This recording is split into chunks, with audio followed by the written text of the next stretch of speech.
যে নারীরা রাস্তাঘাটে মাথায় কাপড় নাই, বুঝতে হবে সেই নারীদের লজ্জা শরম নাই। কি কথা বলেন? যে মেয়েরা রাস্তাঘাটে মাথায় কাপড় নাই, বুঝতে হবে সে মেয়েদের লজ্জা শরম নাই। যে মেয়েরা রাস্তাঘাটে শরীরও দেখায়, যে মেয়েরা বাজারেতে বডিও দেখায়, লজ্জা না থাকিলে কি আর লজ্জা দেওয়া যায়? যে নারীরা রাস্তাঘাটে মাথায় কাপড় নাই, বুঝতে হবে সেই নারীদের লজ্জা শরম নাই। যে মেয়েরা ঠোঁটে মুখে লিপস্টিক লাগায়, লিপস্টিক লাগায় না, লাগায় না? হ্যাঁ, যে মেয়েরা ঠোঁটে মুখে লিপস্টিক লাগায়, যে মেয়েরা আপনার ঠোঁটে মুখে রং লাগায়, বুঝতে হবে সেই নারীদের লজ্জা শরম নাই। যে নারীরা রাস্তাঘাটে মাথায় কাপড় নাই, বুঝতে হবে সেই মেয়েদের লজ্জা শরম নাই। বাজারে মেয়েরা বন্ধ করে দেখ, ছেলেরা সব পালিয়ে দেবে। কি বলছেন আপনারা বলুন? কথা কন না কেন? কথা বলেন না কেন? সব পালিয়ে দেবে। মেয়েদেরকে বন্ধ করতে হবে আগে। এ বাবা, এ দরদি, লোহা যেখানে থাকবে চুম্বুক সেখানে থাকবে, চুম্বুক যেখানে থাকবে লোহা অটোমেটিক এক জায়গায় হবে। হবে না? হবে না? কথা কন না কেন? আপনি যতই টানেন না কেন ও ছুটতে চাবে না। চুম্বুক, মেয়েরা হলো চুম্বুক। কি বুঝলেন না? আর ছেলেরা হলো লোহা। আর লোহা চুম্বুক যেখানে থাকবে গন্ডগোল বাদ ভেই। কি বলছেন বলেন? হ্যাঁ, বন্ধুকে ডাকে বলছে, শালা কোথা গেলবে, মালটা চলে গেল, তাড়াতাড়ি আইবে, আরাম করু, মাল দেখবে। জালসাতে এসে মাল দেখতে এসেছে। আরাম কর, তোর বাড়িতে মা নাই, তোর বিটি নাই, তোর বোন নাই। পরের মেয়ে যদি মাল হয় তাহলে তোর মা তোর বিটি তা সেও তো মাল হবে না। কি বুঝছেন আপনারা বলুন? দেখা দেখি চাস, তুই অন্য মেয়েকে মাল বলবি, তোর মাকে তো কেউ না কেউ মাল বলবে, তোর বিটিকে বলবে। জি, বলবে না? বলবে না? কথা বলেন না কেন? অবশ্যই বলবে। তাই আমি একটা একটা করে বলবো, আস্তে আস্তে বলবো। বাবা, আপনারা ধীরে স্থিরভাবে মনোযোগ সহকারে একটু জমে বসুন। যারা এখনও দাঁড়িয়ে আছেন, দয়া করে মেহেরবানি করে একটু বসলে ভালো হয়, খুব ভালো হয়। আপনারা যদি না বসেন তো আমি জোর করে বসাতে পারবো না বাবা। কেননা এটা নবীর মজলিস, দিনী মজলিস, দিনী মজমা, কোরআনী মজলিস, কোরআনী মজমা। এই মজলিসের বহু দাম। তাই দয়া করে মেহেরবানি করে একটু বসে যান, বসে যান। কেউ উঠবে না। যে যে মুরব্বী, মুরব্বী উঠে পালাইলো। ঠিক না বেটি বলছি? হ্যাঁ, তো শয়তান আল্লাহ বলে সেটা কর। তাকে আদমকে মাথা খারাপ হয়ে যাল্লা, তুমি কি পাগলা হয়ে গেলে নাকি? ও মাটির তৈরি আর আমি আগুনের তৈরি, আর আমি ওকে সেটা করবো? তার মানে অসম্ভব, করবিনি তো? বলেন না। তো আল্লাহ কায়দা কৌশল করিয়ে বাবজি শয়তানকে সেজদা করেন, লাইন করলো, তো মালা আগেই বাঁচাইলি দিল। আল্লাহ বলছি তুই পাকা শয়তান রে তু। সেদিন থেকে শয়তান হয়ে গেল। তো আল্লাহকে বলছি, আল্লাহ তুমি যখন আমাকে শয়তান করিয়ে দিলি, তো আমাকে 3টে পাওয়ার দাও। বলে কি লুবি? বলে 1 নম্বর পাওয়ার, আমার কিয়ামত পর্যন্ত মৃত্যু দিবা না। বলে দিলাম। আর কি লুবি? বলে আল্লাহ 2 নম্বর পাওয়ার আমাকে দাও, আল্লাহ তোমার বান্দা বান্দিকে জাহান্নামে আমি নিয়ে যাব। বলে দিলাম। বলে আর কি নিবি বল? বলে আল্লাহ আমাকে এমন একটা পাওয়ার দিবা, আমি সেকেন্ডের ভিতরে গোটা পৃথিবী জানে পয়মল করে ফেলতে পারি। দিলাম। এবার একটা প্রশ্ন আমি আপনাদেরকে করব, শয়তান কোথায় আছে বলেন দিন এখন?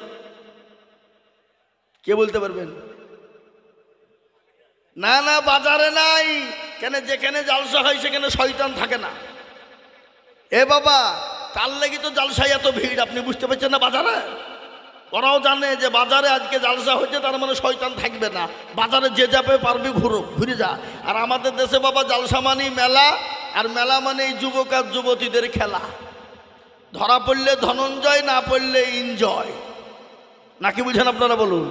হ্যাঁ, ধরা পড়লে ফাঁসি ধনঞ্জয়, আর না ধরা পড়লে এনজয়। কোনো ব্যাপার নাই। কি বুঝলেন? লাইসেন্স খোলা, বুঝলেন না? শোনাবো, আপনারা খালি বসে থাকেন, আমি মগজ ধুলাই করে দেবো। আপনারা খালি বসে থাকেন, তাইলে হবে। থাকবেন তো নাকি ইনশাল্লাহ? থাকবেন তো? আচ্ছা, কারা কারা থাকবেন না একটু হাত তুলে দেখেন। আল্লাহকে দেখাতে বলেছি। কি আপনারা থাকবেন না? ওই যে হাত তুললেন, ওই যারা হাত তুলেছে তার মানে তারাই থাকবে, যারা তুলেনি তারাই পালাবে। কি বুঝলেন? এটা উল্টে সব স্বপ্নে কিন্তু উল্টে হয়। আপনি দেখছেন স্বপ্নে আপনার বাপ মরে গেছে, কি দেখছেন?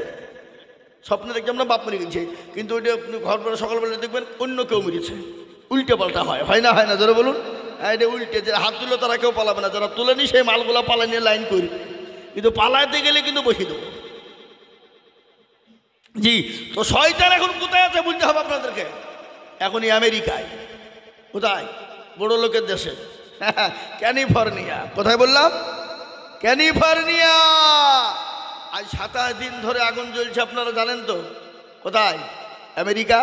যে বিশ্বের দাদা, বিশ্বের দাদা কে? আমেরিকা। সে নিজেকে মনে করেছিল আমি সব থেকে বড়, আর কেউ নাই। আল্লাহ বলছে শোন, আমার মায়ের জগতের ভাই। আল্লাহ মানুষকে ছাড় দেয় কিন্তু ছেড়ে দেয় না। ওই আমেরিকার মদদে ইসরাইল কুলাঙ্গার জারদ সন্তান, বাপের বেজন্মা, এতগুলা ইউটিউবে চলে যাচ্ছে, গোটা পৃথিবী চলবে, গোটা পৃথিবী। বুঝতে পেরেছেন না? পারেননি? গোটা পৃথিবী চলবে। এটা বেজন্মা ইসরাইল, বাপ মাদের তাদের জন্মের দোষ আছে। ইসরাইল ওই আমেরিকার প্রলোভনে, আমেরিকার আওতায়, আমেরিকার ওই সাহায্যতে ফিলিস্তিনের নিরীহ মুসলমান বাচ্চা থেকে নিয়ে, মেয়ে থেকে, ছেলে থেকে নিয়ে 47,000 মুসলমানকে হত্যা করেছে এই 15 মাসের ভিতরে। কত বললাম? 15 মাসের ভিতরে 47,000। কিন্তু ওই ইসরাইল গত 15 দিন আগে মুসলমানদের কাছে আত্মসমর্পণ করেছে। বলুন আলহামদুলিল্লাহ, জোরে বলুন আলহামদুলিল্লাহ। তারা বলেছে কি? বলে আমরা তোমাদের সাথে পারলুম না, তোমরা তোমাদের রাস্তা দেখো, আমরা আমাদের রাস্তা দেখি। সরে গিয়েছে। কিন্তু ফিলিস্তিনের মুসলমানদের কত দিল, কত কলিজা, তারা বলছে আমাদের মারতে দাম তাক। 47,000 মুসলমান, আমাদের ছেলে মেয়ে চলে গেছে। এমনও গেছে দৃশ্য, ছেলেকে মেয়েকে মাটি দিবে, মাকে মাটি দিবে, কাফন ফুরিয়ে গেছে, গাছের পাতা জড়িয়ে তাদেরকে মাটি দেওয়া হয়েছে। তারপরেও তারা বললেন আমাদের দুঃখ নেই, আমাদের বেদনা নেই, আমাদের কষ্ট নেই। তারা শহীদ হয়ে আল্লাহর জান্নাতে চলে গেছে, কিন্তু আমরা ওই ইসরাইল কুলাঙ্গারের কাছ থেকে আমাদের ফিলিস্তিনকে রক্ষা করেছি। এটাই হলো আমাদের কাছে সবথেকে বড় বাহাদুরি। জোরে বলুন সুবহানাল্লাহ, জোরে বলুন সুবহানাল্লাহ। মুসলমান, মুসলমান কোনো বেঈমানের কাছে মাথা নত করার লোক নয়। মুসলমান কোনো চুহার কাছে মাথা নত করে না। মুসলমানরা হলো সিংহের জাত। কিয়ের জাত? জোরে কন। সিংহের জাত। জঙ্গলে রয়্যাল বেঙ্গল টাইগার থাকে, হাতি থাকে, বিভিন্ন রকমের পশু থাকে, থাকে না? কথা কন। কিন্তু রয়্যাল বেঙ্গল টাইগার আমাদের জাতীয় পশু। আমাদের বই খাতা কলমে লেখা আছে রয়্যাল বেঙ্গল টাইগার জাতীয় পশু। কিন্তু ওই জঙ্গলের ভিতরে আর একটা হিংস্র পশু থাকে, ও কাউকে কিছু বলে না। ও বলে ঘুমাইনি কো চোখ বুঝিয়েছি, পাড়াপতির মন বুঝিয়েছি। তো আমরা বলবো বাবা, তার নাম হলো সিংহ। ও একবার যখন লাড়া দিয়ে দেয়, গোটা জঙ্গলটাকে পয়মাল করে দেয়। দেয় কি দেয় না? জোরে বলুন, দেয় কি দেয় না? তা আজকে আমরা মুসলমান, খেলোনা সমাজকার, हमें ना बर्बाद करना, हम किसी को बनी हुई है। আমাদেরকে খেলার পুতুল মনে করো না, আমাদের একজন স্রষ্টা আছেন। সে স্রষ্টাটা কে? জোরে বলুন তো ভাই, কে তিনি? তিনি হলেন আল্লাহ। আল্লাহ আমাদের আছেন না নাই? জোরে বলুন। আজকে আমাদের ভারতবর্ষের মাদ্রাসা বন্ধ করে দিতে চায়, 42,000 মসজিদকে ভেঙে দিতে চাইল ওই উত্তরপ্রদেশ যোগী আদিত্যনাথ, নারায়ণ টাকলু বাবু। সেই দেশ থেকে ঘোষণা দিয়ে বললেন কুম্ভ মেলাতে গিয়ে ভারতবর্ষের 42,000 মসজিদকে আমরা দখল করবই, করবই। এতে কেউ আমাদেরকে বাধা দিতে পারবে না। আমরা কোনো আইন মানি না, আমরা কোনো আইনের আওতায় চলি না। আমরা মুসলমানদের 42,000 মসজিদকে আমরা তছনছ করে ওখানে মন্দির তৈরি করব। কিন্তু আল্লাহর মার, জগতের বার, আল্লাহ মানুষকে ছাড় দেয় কিন্তু ছেড়ে দেয় না। কিন্তু ওই কুম্ভ মেলার মানুষ এত দুর্যোগের মধ্যে পড়েছে, এত কষ্টর মধ্যে পড়েছে, না থাকার জায়গা, না খাওয়ার জায়গা, না পানির জায়গা। পায়খানা করেছে পানিতে, পায়খানা যারা ডুব দিয়ে উঠছে মুখের কাছে পায়খানা ভাসছে। কি বলেন? সেই মানুষ, এত মানুষ মারা গেল। সেই মুসলমান, সেই হিন্দু ভাইদেরকে আপনার সহযোগিতা করেছে মুসলমানেরা। মসজিদ ছেড়ে দিয়েছে, ঈদগাহ ছেড়ে দিয়েছে, কবরস্থান ছেড়ে দিয়েছে, মার্কাজ ছেড়ে দিয়েছে, খানকা ছেড়ে দিয়েছে, এমনকি তাদের জন্য পানি থেকে খাদ্য পর্যন্ত সরবরাহ করেছে। কেন? পৃথিবীর জমিনে মুসলমানদের দিল এতটুকু নয়, মুসলমানদের দিল হলো বড়। এই দিলে মুসলমানদের এত জায়গা, এত জায়গা, পৃথিবীর প্রত্যেকটা জাতিকে জায়গা দেওয়ার মতন জায়গা এই মুসলমানদের বুকের ওপর রাখে। রাখে না? রাখে না? ধরে বলুন, রাখে না? রাখে না? সেই কুম্ভ মেলা যাদেরকে আশ্রয় দেওয়া হয়েছিল তারা ঘোষণা দিয়ে বলেছে, আমাদের ভুল ধারণা ছিল এই যারা মসজিদ ভেঙে মন্দির করতে চাইছে এটা হলো তাদের ব্যবসা এবং রাজনীতি, সুতরাং তাদের প্রলোভনে আমরা পা দিতে রাজি নয়। বলুন আলহামদুলিল্লাহ, জোরে বলুন আলহামদুলিল্লাহ। মুসলমানদের আপ্যায়ন, মুসলমানদের ব্যবহার। আজকে আমি আপনাদেরকে বলে দিই, স্কুল, ইউনিভার্সিটি, কলেজে পাওয়া যাবে না যেটা মুসলমানদের মাদ্রাসায় পাওয়া যায়। আপনি আসবেন মাদ্রাসায়, আপনার বাথরুমের পানিটুকুন পৌঁছে দিবে তালিবুল ইলমরা, বাথরুম পর্যন্ত পৌঁছে দেবে। আপনার জুতোটুকে সোজা করে দিবে, আপনার প্রসাবের পানি তালিবুল ইলমরা বয়ে দেবে, আপনার পায়খানা করা পানি আপনার তালিবুল ইলমরা পায়খানা এগিয়ে দিয়ে আসবে। এ মুসলমান, পৃথিবীর কোনো ইউনিভার্সিটি, পৃথিবীর কোনো কলেজ, পৃথিবীর কোনো হাই স্কুল, পৃথিবীর কোনো স্কুলের মধ্যে এরকম বৈষম্য পাওয়া যাবে না, এরকম উদারতা পাওয়া যাবে না। আজকে সেই জাতিকে তারা আজকে বলে যে এরা নাকি সন্ত্রাসী, এখানে সন্ত্রাসের জায়গা দেওয়া হয়। আমি একটা কথা আপনাদেরকে বলবো, আমি গত পরশুদিন জালসায় ছিলাম দীঘার কাছে কাথিতে জালসা ছিল আমার গত পরশুদিন কাথি দীঘায় জালসা করে এলাম। আমাদের দেশের একজন নাড়ুগোপাল, যার অস্তিত্ব নাই, সেই নাড়ুগোপাল বলেছে যে মুসলমানদের মাদ্রাসাগুলোকে ভেঙে দিতে হবে, ওখানে সন্ত্রাসের আখড়া তৈরি করা হয়।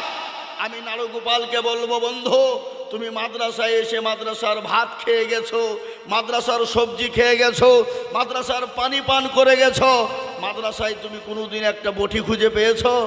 যদিও হাসা মাদ্রাসায় আছে, আপনার কপিকে দেওয়ালে ঘষে তারপরে কপি কাটা হয়, আর সেই মাদ্রাসায় সন্ত্রাসী তৈরি হয়। তোমরা যদি মুসলমানদের ওই সামান্য হাসি দিকে যদি তোমরা বলে ওখানে সন্ত্রাস তৈরি হয়, আজকে তোমাদের আরএসএস যারা আছে, বিজেপি আরএসএসের দল, যারা অস্ত্র ট্রেনিং দিচ্ছে, যারা অস্ত্রের কারখানা তৈরি করেছে, তাদেরকে মুখের কথা বলো না। কিন্তু আমি বলবো, একজন স্রষ্টা আমাদের আছে, তিনি দেখতে পাচ্ছেন, তিনি ছেড়ে দেবেন না, তিনি ছেড়ে দেবেন না, তিনি ছেড়ে দিতে পারেন না। কেন? এই মুসলমানদেরকে সাহায্য করার জন্য একজনাই যথেষ্ট, তিনি হলেন আল্লাহ। আমি আপনাদের কাছে প্রশ্ন করতে চাই, সে আল্লাহ আছে না মরে গেছে? জোরে বলেন, জোরে বলেন। সে আল্লাহর মনে হয় বয়স হয়ে গেছে নাকি শক্তি কমে গেছে?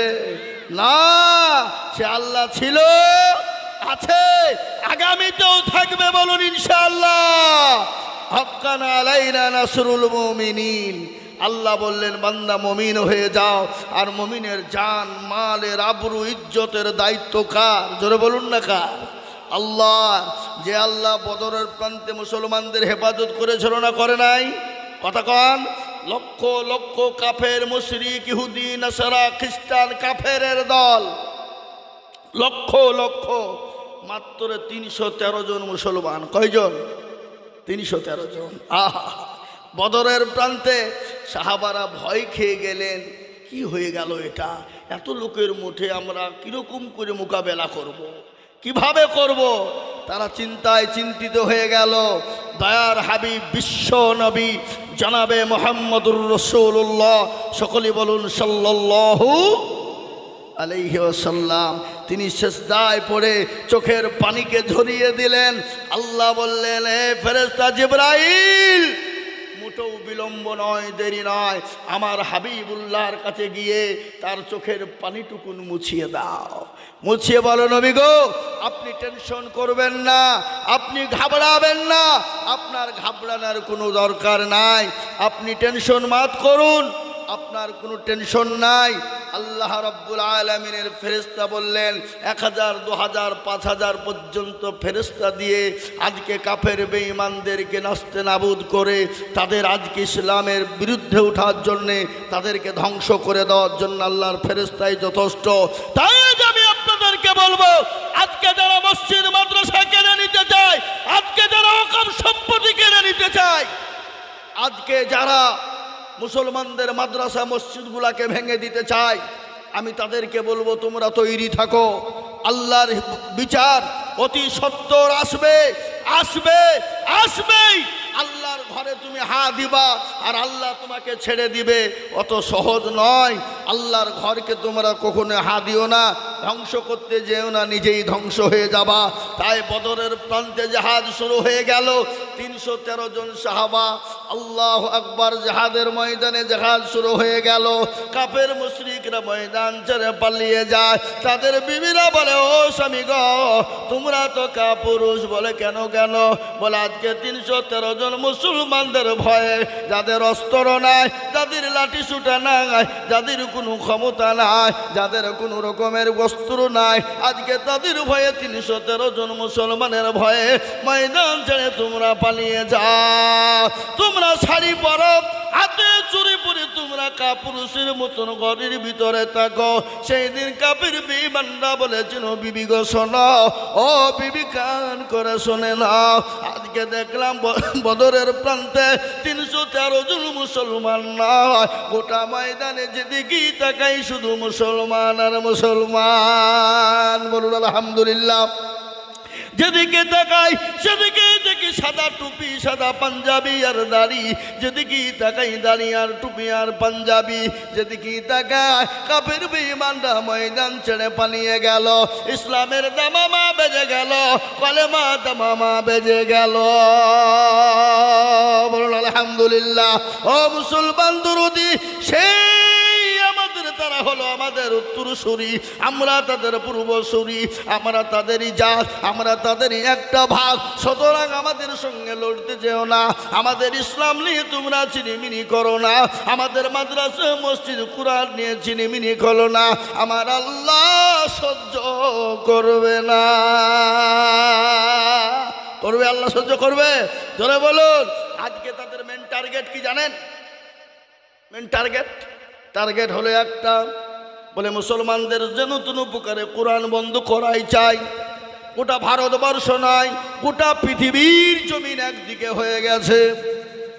একদিকে মুসলমানেরা, অন্যদিকে খ্রিস্টান, ইহুদি, নাসারা, জৈন, বুদ্ধ, ডোম, ডকুল, মুচি, মেথড, বাগদি, কোল, ভিল, মুচি, মুন্ডা, যত জাতি আছে সব একদিকে হয়ে গেছে, আর মুসলমানরা অনলি ফর একদিকে রয়েছে। আজকে তারা চাইছে কোরআনকে সর্বপ্রথম বন্ধ করে দিতে হবে। কোরআন যদি বন্ধ হয়ে যায়, মুসলমানদের অস্তিত্ব থাকবে না। কিন্তু কোরআনকে বন্ধ করা যাবে? কথা বলেন, যাবে? কোরআনকে বন্ধ করা যাবে না। কোরআনের মালিক কে? একবার চিনিয়ে বলুন কে? কোরআনের মালিক আল্লাহ। আল্লাহ নিজেই বলেছেন, ইন্না নাহনু নাযালনা যিকরা ওয়া ইন্না লাহু লাহাফিজুন। এই কোরআনের কেউ যদি হেফাজত না করে, আল্লাহ নিজেই বলেছেন কোরআনের মালিক আমি আল্লাহ। আমি কোন দিক দিয়ে কিভাবে হেফাজত করব, আমি আল্লাহ ছাড়া কেউ বলতে পারবে না। এ মুসলমান দরদি, আল্লাহওয়ালা, দিনওয়ালা শুনেলেন, আজ আমি আপনাদেরকে তাই বলতে চাই। আজ এই কোরআনের জন্য সাহাবারা মার খেলেন, সাহাবারা বিবিকে বিয়ে করে দিলেন, সন্তানকে এতিম করে দিলেন। আল্লাহর নবীর 650 সাহাবা ছিল। কত সাহাবা জোরে বলুন? 650। 650 সাহাবা ছিল আল্লাহর নবী। সব থেকে সাহাবাদের ভিতরে মার বেশি কি ছিলেন? যে সাহাবাটার নাম হলো হযরত বিলাল। কি নাম জোরে বলুন?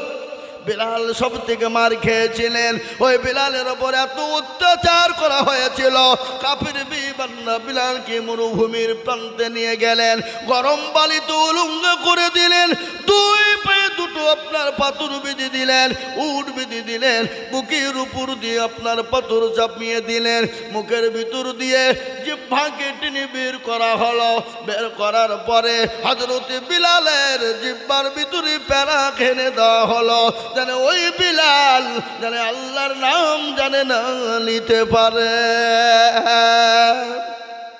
কিন্তু কাফের বেঈমানেরা বিলালের জিহ্বাকে টেনে বের করে প্যারাক মেরে দিল, কাটা মেরে দিল। তারপরও মুখের কাছ থেকে আওয়াজ চলে আসে, আহাদ আহাদ আহাদ আহাদ, আল্লাহ এক আল্লাহ এক, আল্লাহ ছাড়া কাউকে মানি না, আল্লাহ ছাড়া কারো কাছে মাথা নত করি না, আল্লাহ ছাড়া কাউকে চিনি না। তারপরে বেঈমানরা বলে, বিলাল রে তোমার জিভ টেনে প্যারাক মেরেছি, তুমি যদি আল্লাহ বলাছে না ছাড়ো, তোমার এমন পরিস্থিতি করব, তোমাকে জীবনে বাঁচিয়ে রাখবো কিন্তু অস্তিত্ব দেব না।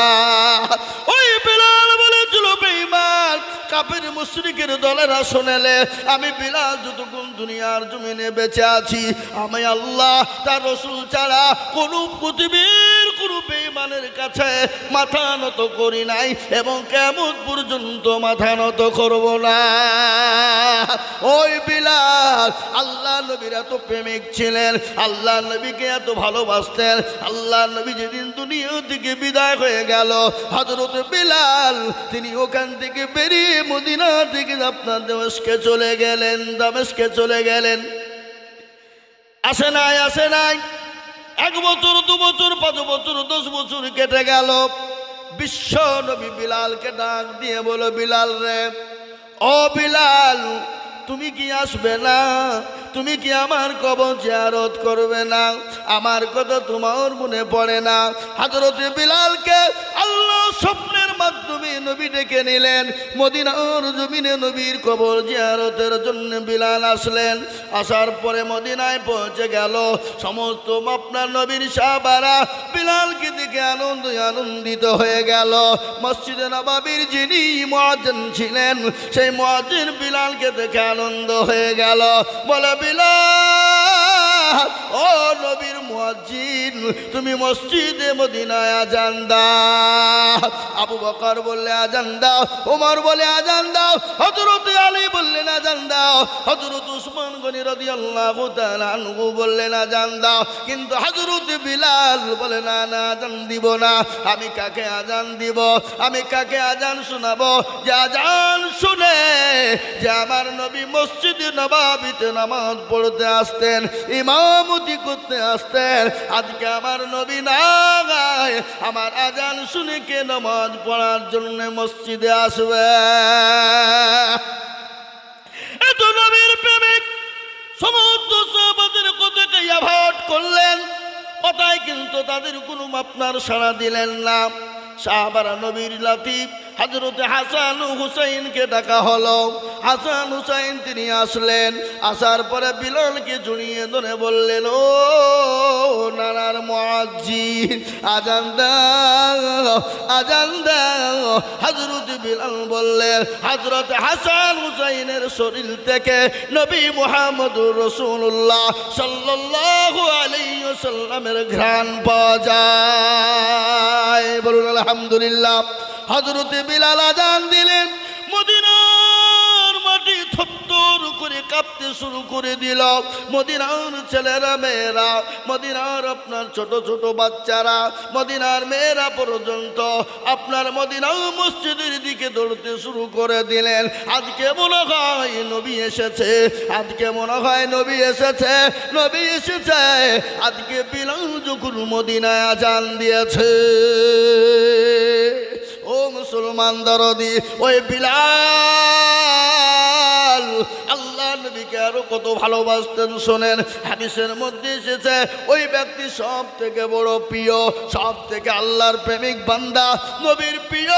লা ইউমিনু আহাদুকুম হাত্তা কুনা হাব্বা ইলাইহি মিন ওয়ালিদিহি ওয়া ওয়ালাদিহি ওয়ান নাসি আজমাইন। আল্লাহর নবী বললেন ততক্ষণ পর্যন্ত মুমিন হবে না, মুত্তাকিন হতে পারে না, আল্লাহওয়ালা হতে পারে না, দিনওয়ালা হতে পারে না, নবীর প্রেমিক হবে না যতক্ষণ পর্যন্ত নিজের জীবনের দিকে, বিবি বাচ্চা ছেলে মেয়ের থেকে আল্লাহ তার রসুলকে সব থেকে বেশি না ভালোবাসবে। ও মুসলমান গো, আল্লাহ নবী যেমন সাহাবাদেরকে নিজের জীবনের থেকে বেশি ভালোবাসতেন, আল্লাহ নবীর বাড়িতে একদিন দুদিন তিন দিন কোনো খাবার ছিল না, নবীজি উনুন জ্বলে নাই, পেটে 3টে পাথর বেঁধে রেখেছেন, কিন্তু সাহাবাদের বাড়িতে নবী আমার খাবার তিনি পৌঁছে দিয়েছেন। কি নবী আমাদের, কি মানের নবী! আর ওই নবীকে কেউ যদি গালি দেয়, ওই নবীর উপর কেউ যদি আক্রমণ করব বলে, ওই নবীর উপর কেউ যদি গালি দেয়, আমরা এক বিন্দু রক্ত থাকতে আমরা ছেড়ে দিব না। একবার হাতটা উঁচু করে বলুন ইনশাল্লাহ। আমি আপনাদেরকে শুনিয়ে দিই, যারা নবীকে গালি দেয়, নবীকে যারা গালি দেয়, জেনে নিতে হবে তার বাপ দাদার জন্মের দোষ আছে, জানতে হবে সে তার জন্মের দোষ আছে। আল্লাহ নবীর একজন সাহাবা, ও মুসলমান ভালো করে শুনুন, আল্লাহ নবীকে একদিন গাল দিয়েছিল, যার নাম হলো ওয়ালিদ বিনে মুগিরা। কি নাম? যারা বলুন কি নাম? ওয়ালিদ ইবনে মুগিরা। সে একটা নেতা গোছের মানুষ। নেতা গোছ বুঝেন তো? পাতি নেতা। কি পাতি নেতা বোঝেন না আপনারা? আজকে কিছু দল আছে আমাদের দেশে, এ বাবা যদি পার্টির একটু আপনার পার্টির নেতার পিছনে ঘুরতে পারে, বিধায়ক এমপির পিছনে ঘুরতে পারে, মনে করছে ওই নেতা হয়ে গেছে। ও দেশের মানুষকে মানুষ মনে করে না। কি বলেন যারা বলুন?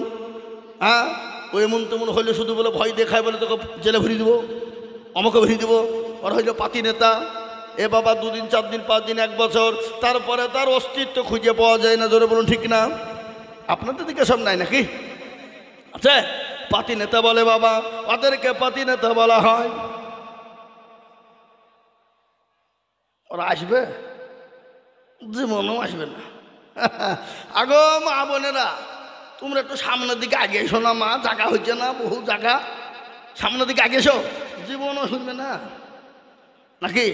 রাজা তার মন্ত্রীদেরকে বলছে, রাজা মশাই বলছে, এই মন্ত্রী, আমাকে টাটকা মিথ্যে কথা যে শোনাবি তাকে পুরস্কার দেবো। তো এক একজনে এক এক রকমের কথা বলে। তো আর একজন এসে বলছে, হুজুর জাহাপানা কি আর বুঝবো, দেখলাম একটা জায়গাতে 10টা মেয়ে বসে আছে। কটা? 10টা। তো চুপচাপ মুখে কুলুপ দিয়ে বসে আছে, কেউ কারোর সাথে কথা বলছে না। তো রাজা বলছে যে পাকা টাটকা মিথ্যে কথা, মেয়ে ছেলে বসে থাকবার গল্প করবে না, তাই হয়? এ বাবা, তো এখানে মা বোনেরা জালসা শোনা বাদ দিয়ে গল্প করছে, শুনতে পাচ্ছি আমি, মাইকের আওয়াজ আসছে এখানে। মা বোন একটু গল্প করো না, সামনের দিকে একটু জায়গা দাও, সকলকে বসতে দাও, বসতে দাও মা, বক্তব্য তোমাদের হবে আজ ইনশাল্লাহ। যার নাম কি বললাম, ওয়ালিদ ইবনে মুগিরা, পাতি নেতা, আল্লাহ নবীকে, বিশ্ব নবীকে গালি দিয়েছিলেন। সাহাবাদের চোখ মোটা হয়ে গেল। নবীকে সাহাবাদের সামনে যদি কেউ গালি দিত, ও মুসলমান, তার গর্দন পর্যন্ত উড়িয়ে দিত। সাহাবারা বলেন ঠিক কিনা? নবীকে কত ভালোবাসতেন, আল্লাহ নবীকে এত গালি ভালোবাসতেন সাহাবারা।